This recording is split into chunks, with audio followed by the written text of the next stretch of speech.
Hello and welcome to episode 9, I think? Yeah, episode 9. I literally only just made the thumbnail where I typed episode 9 on it, and I've already forgotten, so we're doing great. Episode 9 of Cardfight Vanguard overdress. Pretty good one, actually. I really liked this one. I definitely think this one's very different. In fact, actually, there's been a pretty big shift I've already noticed, basically, in regards to the most recent couple of episodes. Is it just me, or has it turned a lot more into, well, a card game anime recently, in terms of the way that the episodes are, like, paced and structured? It's still very much paced like the first few episodes, in that the card fights themselves are still pretty short. It's not like the original Vanguard, where, there we go. It's not like the original Vanguard, where like they'd set up a card fight and then it would take up like 2 full episodes, and during that 2 full episodes, Aichi will take a single turn and then it will cut to the audience, where Miwa or whoever will explain his turn for a good minute or two, and then we'll cut back to Aichi, who will be like thinking about whatever's on his mind, which will lead us to like a good few more minutes of just flashbacks and stuff to the lead up to the card fight, which we already just saw. I'm going on a bit of a rant here, but basically, man, the way the old card fights were not paced that great. I definitely appreciate more of a focus on them, and the fact that they were willing to show so much of the card fights, that much I can appreciate. But man, the amount of filler that they crammed into those card fights doesn't hold up quite as well as I remember. Anyway, back onto this. Yes, it doesn't quite do that with these card fights in these most recent couple of episodes, but in terms of the way they're like structured, and even just the plots of them, feel a lot more card game anime.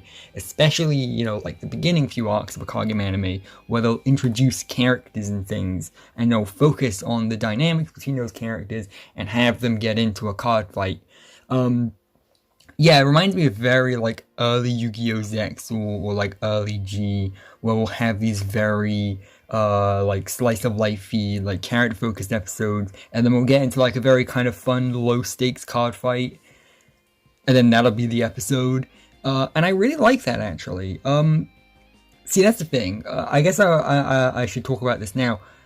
One of the things people have been worried about for overdress is the pacing, because it's so short. And that's one thing that I was really worried about too, until I realized that this anime is probably going to get a lot of seasons, right? It's probably going to get a lot of episodes by the time it's done, because whilst it's only starting off with 12, we're getting another 13 in season 2, and now it's recently been announced that we're getting season 3 as well. And then there was that like Tomari interview where he mentioned that the main reason overdress had hiatuses wasn't for story purposes or anything, but instead to help with the animation, which leads me to believe that this is actually going to be paced more like a traditional card game anime than we were expecting. It's just that the hiatuses made us think otherwise. Basically, what I'm trying to say is this is kind of like the first story arc of something like G, just instead that we have a hiatus every, you know, handful of episodes, and for that I'm okay with, you know. I quite like that, and that's basically what this episode was. It was very much focusing on introducing Zakusa and Iseki, and whilst we'd already seen these characters before, this was very much like their main introduction. And of course, how much this episode is going to work for you is how much you like these two characters. I think both of them are fine. Like, I definitely think we've now seen enough of them that I have a proper feel for them. I quite like Zakusa. Iseki, I'm like, he's alright, you know, he's a decent comedy relief character. He's a better comedy relief character than most previous seasons of Vanguard have had, but to me, that's all he really is a comedy relief character. Maybe he'll get more to do later on. I guess we'll see, right? This is an ongoing series after all. And so I do think that this episode's gonna definitely hinge on how much you like them. Just like most of the rest of the episodes, let's be real, like, I really enjoyed the first handful of episodes of this series, because I'm just such a big Danji fan, and they focus so much on him. And I've seen other people go like, oh, I wish they'd focus less on Danji, but I'm like, hell yeah, I love Danji. Focus on him even more, please. So, like, that goes to show what I think, right? And I do like Zakusa's backstory, where it was basically him being like a mob Yakuza thug kind of thing. I wonder if that's why he's called Zakusa, because it rhymes with Yakuza, or if that's just something I'm making up on the spot. I don't know. But I like the idea that he's had such a like drastic character arc before the series has even started, and we kind of still see parts of that kind of like leak through when he gets angry. And I like that Seto is the one that goes through that with him. Obviously now they portray it very comedically, but I actually kind of see it as pretty wholesome that like the two of them grew together like that, and that she's the reason why he's the person he is now, which makes their relationship seem a lot more believable. And I think that's really cute, actually. Again, the anime portrays it very comedically, but I think, like, just from a relationship point of view, they make sense together, and their dynamic is very cute. Especially with, like, how kind of pushy she is with him too, like the fact that she's the one that gets the two to card fight. It reminds me of a meme. I know I'm talking about memes now. It reminds me of a meme where it's like, it's like when a guy gets like orders something at a restaurant and then they bring him the wrong food or whatever, and then the pushy girlfriend is like, I'll have you know he ordered this instead, and then like the guy's all shy and everything. That's the relationship those two have, and that's what like the beginning and setup to the car fight reminded me of, where like Seto's like, actually Zakuza has a problem with you and he wants to settle it, I really like that dynamic between them. And then we also get like quite a bit with Iseki. Obviously his backstory is, even as Zakusa says, very exaggerated. It seems like Iseki likes exaggerating everything he says and just being extra in general, like how he fucking follows the members of Blackout in like a helicopter and then ends up blowing the cards away. Thank God, by the way, can I just say that? Thank God they mentioned that. See, pretty much all the card fights, if not all of them, I think it has been all of them, have been outdoors, and it frustrates me so much in card game animes when they play the game outdoors, in both this and Yu-Gi-Oh! Because as someone who was a very, very, very stupid teenager a good decade or so ago, I've tried playing a couple of games of Yu-Gi-Oh! Outdoors, and the moment there's even the gentlest breeze, your cards go everywhere, and I did that like once or twice, and I've never done it before since, and I refuse to like even go outside with cards like that. So thank God they actually mentioned that with Zakuza's orfist going flying. Obviously, the reason it does is because of a helicopter, and that is quite a bit stronger than just a gentle breeze, but I'm glad they've at least brought some attention to it. This isn't like something I would go, CinemaSins, like, plot hole ding or whatever. I don't really mind. In fact, I think the outdoor card fights look cool and everything. It's just something I'm glad they actually addressed. I will say, very lucky that his orfist didn't get seriously damaged, because whilst it was sleeved, the distance it went made me think it was gonna get, like, bent or something. And also, the fact that Zakuza was so, like, insistent on, like, finding it again, and the fact that he helped out, like, Danji with his job to like help pay for the card back, has me convinced that that one was an SP. Now obviously they don't really show it in the anime. I think the only anime I've ever seen where like they actually show the holographic cards is like Yu-Gi-Oh! Arc 5, because of Shingo, I think it was. Shingo had like a full like max rarity deck or whatever, and they actually animated like the holographic shine on it. There's probably like another Yu-Gi-Oh! Series where they have like holographic cards or whatever in it too. I wish more animes had that. Like I wish they would actually like, shade and color the Orfist card so it looked holographic. Obviously, that'd be unnecessary time and effort, but I would appreciate it anyway. But at least like context-wise, the fact that he was so desperate to get it back, and the fact that it was the one in his right deck because of the card sleeve, has me convinced that it was an SP1. And if it is an SP1, then the joke that like he had to help out Danji at his job to like help pay for a new one is the funniest thing ever. That's hilarious. They're self-aware, I guess. That's a really good joke. But yeah, and then we get a card fight, and I think this might be my favorite one of overdress so far. It's either that one, or the Tohya versus Yuyu one, or the Danji versus Tohya one. But those two I liked more because of the context and also just the animation. In terms of like the actual card fight itself, in terms of like following the character strategies and how their decks work and everything, I think this is one of the best card fights ever. Now, granted, it's very simplistic, and again, the actual setup to it is simplistic, and I'm of the belief that whenever you have a fight, whether it be like an actual fist fight or whether it be a card fight in a card game anime, I believe the build-up is just as important, if not more important, than the fight itself. And I don't think the setup to this one was anything too amazing or special. You know, I think these characters are entertaining enough, but like, you know, it is a fairly standard episode in regards to the actual setup, because it was mainly focusing on just introducing the characters. But I do think the card fight itself, just the actual like steps and the things that happen during it, I think this one is really exciting because they've like improved as they've gone along. Now the thing is, I really like how they did the card fights in the first 3 or so episodes, but even I can agree that especially during like episode 3, it went like a little bit too fast. And I think they've gotten like slowly better at it. Now a lot of people will be quick to say, oh, they're listening to us. And I would love to say they're listening to us, and they probably are. But if they are listening to us, then it wouldn't have shown in this episode anyway, because this episode would have been easily fully storyboarded by the time the first episode had aired. In fact, it was probably fully animated by that time too.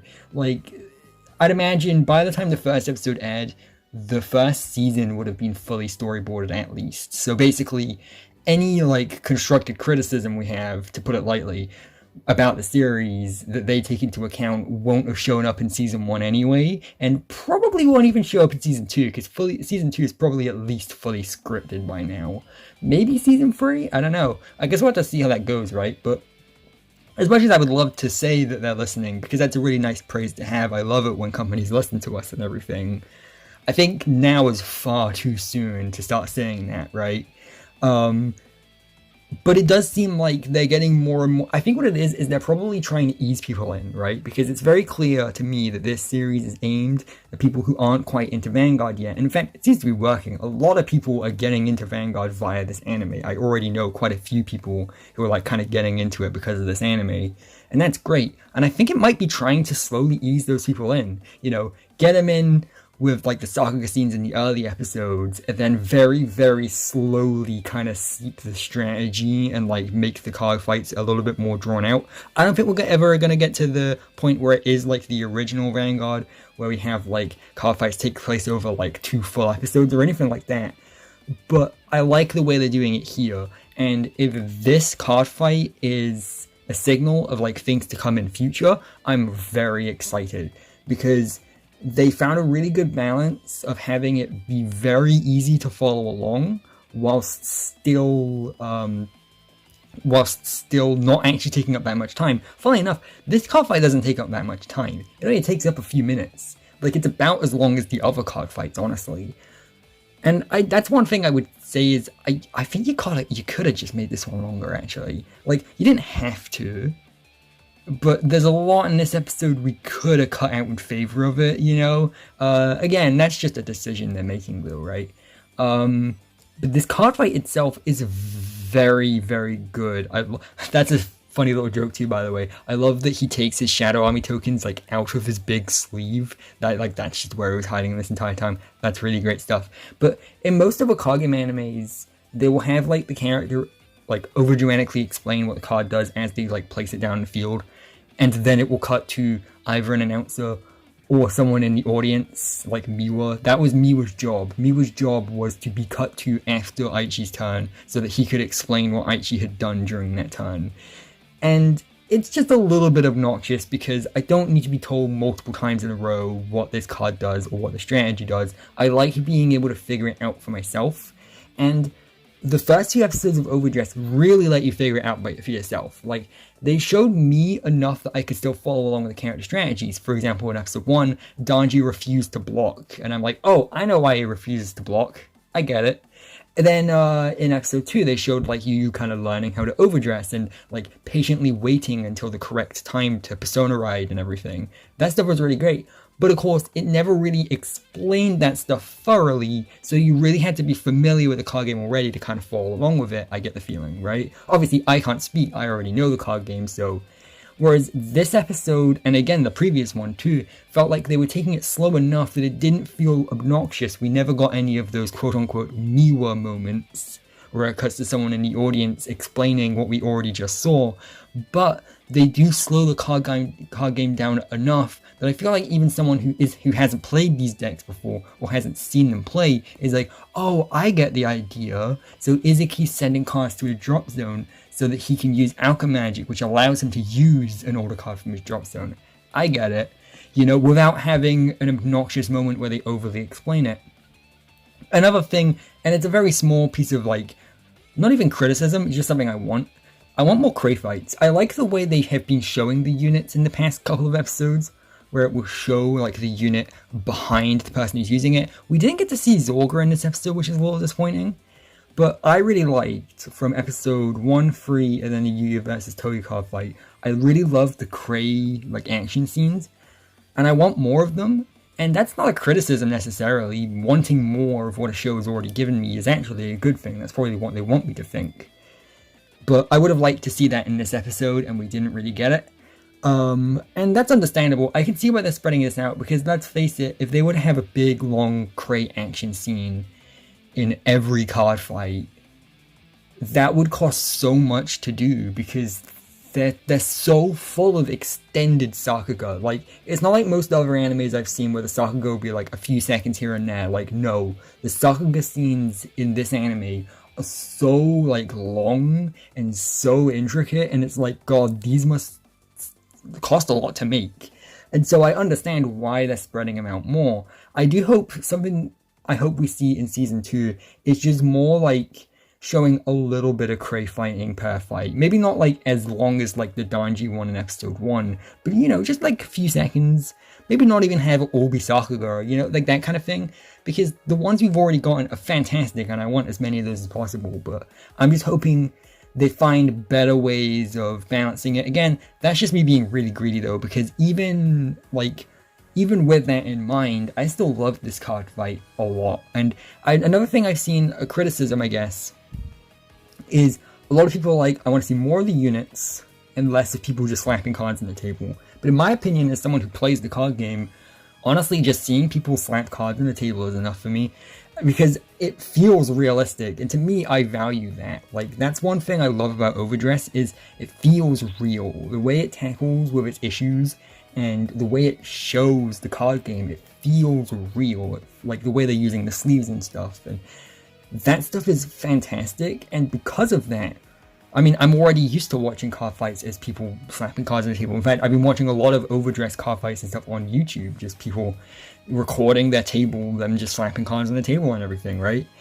And to me, this is just a slightly more stylish version of that, and I'm okay with it. I like it a lot. I'd easily take it to what they do in the first season of the I know I'm bashing on the 2011 anime quite a bit, but that's because I've been watching bits and pieces of it recently.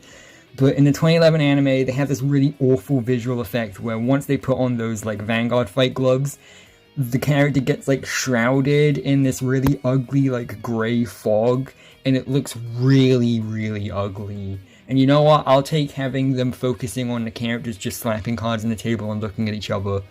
I'll take that over that. I do not need the units that desperately, even though I only just said that I wanted more crazy action scenes. If you get what I mean, right? And that's all I really had to say about the episode. I do like the statue thing. I want to see if anything comes of that. But I don't know. I remember seeing the statue in the opening theme and thinking it was foreshadowing something, and I mean, maybe it still is, but we now have the context for why it's there, which is cool. And of course, we ended the episode with Iseki telling Danji that Tohya is coming back, which is very obvious season 1 finale bait, right? That's going to be what the final episode of the season is. I'm interested to see whether he's having a rematch with Yuyu or a rematch with Danji. In episode 1, he promised a rematch against Danji, so I'm assuming that's what it is. If it's a rematch with Danji, I'm actually kind of expecting Tohya to win. Because seeing Tohya just lose again for a third time feels a bit anticlimactic. I think that Tohya is going to beat Danji, and the way that they've been setting up Danji as an unbeatable fighter, it definitely seems to be leading to him losing at some point. And we'll see where that goes. But yeah, that's all I have to say about episode 9. Yeah, episode 9 of Cardfight Vanguard overdress. I really, really like this one. Again, I think The plot and character introductions, I could take it or leave it. I didn't think it was like offensively bad. It just didn't really interest me that much. I just don't really care for these characters as much as I care for some of the others like Tohya and Danji. But I don't hate them. I think it was entertaining enough. It got the job done. But the card fight is very exciting because if they keep building upon this idea that they've been going for with this, then season 2 and 3 can be something really, really special. In fact, just the rest of this season, like the season finale with Tohya and everything, that's going to be very exciting. I'm really looking forward to seeing that card fight. But yeah, what do you think about this episode? Let me know. Be sure to like, comment, subscribe, all that other stuff. Remember, for every statement, there's an asterisk. And I'll see you later.